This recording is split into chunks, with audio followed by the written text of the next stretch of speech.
আসসালামু আলাইকুম, সবাই কেমন আছেন? আলহামদুলিল্লাহ আমি ভালো আছি। তো এখন সকাল 6:30 বাজে।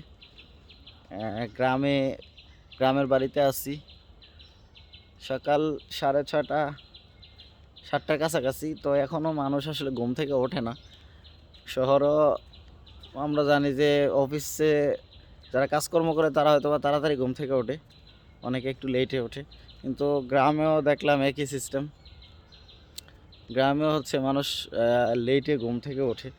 যারা নামাজ টামাজ পড়ে তারা কাজকর্ম করে একটু তাড়াতাড়ি ওঠে। আদারওয়াইজ যাদের কাজকর্ম কম নাই তারা কিন্তু ঘুম থেকে মোটামুটি 7টার আগে ওঠে না। তো এই জিনিসগুলা অবশ্য আমরাও তো ছোটোবেলা গ্রামেই ছিলাম, বড় হয়েছি। আমরা কিন্তু কখনো লেটে উঠি নাই। খুব আর্লি ঘুম থেকে উঠা যাইতাম, উঠা মক্তব পড়তাম সকালবেলা। তারপর হচ্ছে মক্তব পড়ার পরে স্কুলে চলে যেতাম, তারপরে কাজকর্ম করতাম আব্বার সাথে।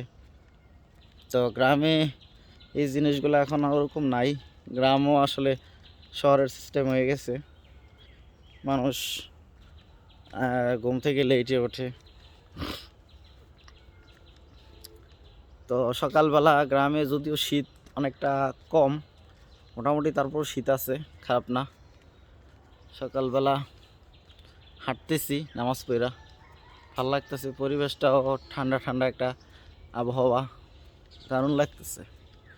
সবাই ভালো থাকুন। আসসালামু আলাইকুম।